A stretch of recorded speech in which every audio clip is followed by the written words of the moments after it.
32 years ago, Ghostbusters came into being. It put a spell on moviegoers and made a catchphrase out of, "Who you gonna call?" Today, using that same catchphrase, the story has been given a reboot. Bill Murray, as I read, loved it. Unfortunately, most fans hated it. Well, here's what I think.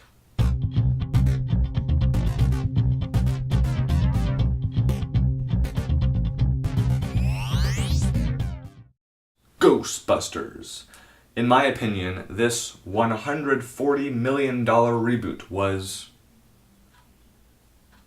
enjoyable. The story follows paranormal enthusiasts Aaron Gilbert and Abby Yates, nuclear engineer Jillian Holtzman, and subway worker Patty Tolan.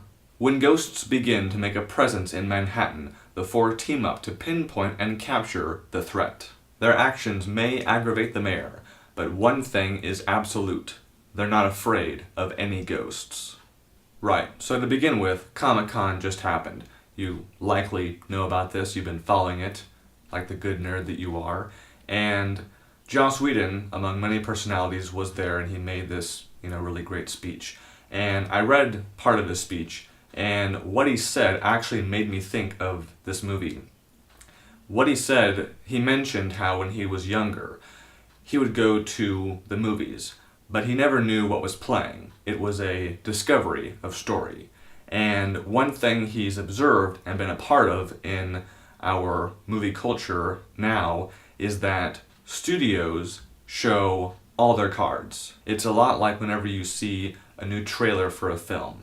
And this goes for blockbusters and the dramas that more often than not go for, Oscars. They will release the trailer and almost always, usually near the top of the comment section, one comment will read as such: "I think I just saw the whole movie." It's a really bad way of losing your audience.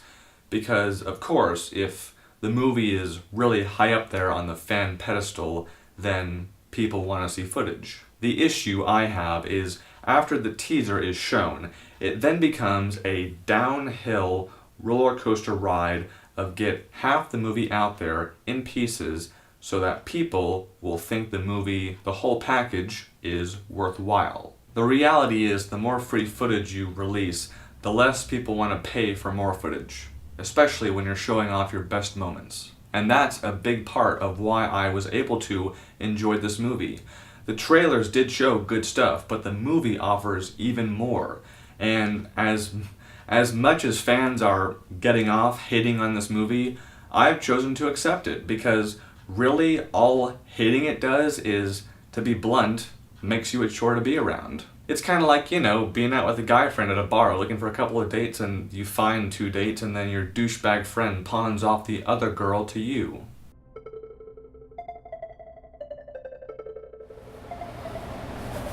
Alright dude, they're doing their makeup. Here's the down low. I get the hot one who loved Man of Steel, and you get the cute one who hated the new Ghostbusters. Dude, you owe me. Tell you what, I'll buy your Suicide Squad tickets. Middle seat, middle row, in IMAX? Well, we sure as shit aren't seeing it in standard. Deal. Oh, what did they put in that thing? Alright, let's get ready. Bartender. A large part of it is taste. As true as it was in 1984 when the first Ghostbusters came out, comedies are very difficult to make. And that's because everyone's idea of what is funny is in some way different. Take South Park, for example. That show has a huge fan base, and people love it so much that 19 seasons currently exist. But personally, I do not like South Park. So if someone tells me they did not find this movie funny, I will promptly take that with a grain of salt. What made this movie a worthwhile investment for me personally was the attitude the women brought to the ghostbusting. They don't view it like a business, they view it like an adventure. Doing it gives them energy, and by the time the story ends, they are a family. And I love it when it's a created family, not a blood family.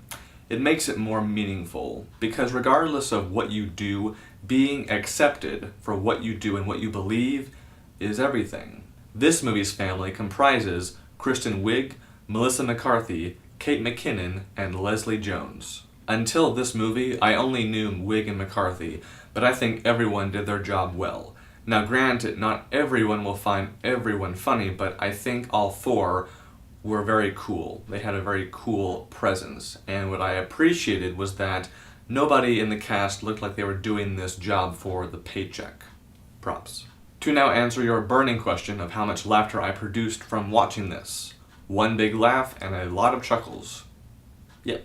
My favorite part was part 1 of the final showdown. All I'm gonna say is, that is how you take down ghosts in style. My notes for improvement are the following. Number 1, Chris Hemsworth. This one is hard because I do not know how much was improvised and how much played out as written. But basically, I just did not find his character funny or enjoyable at all.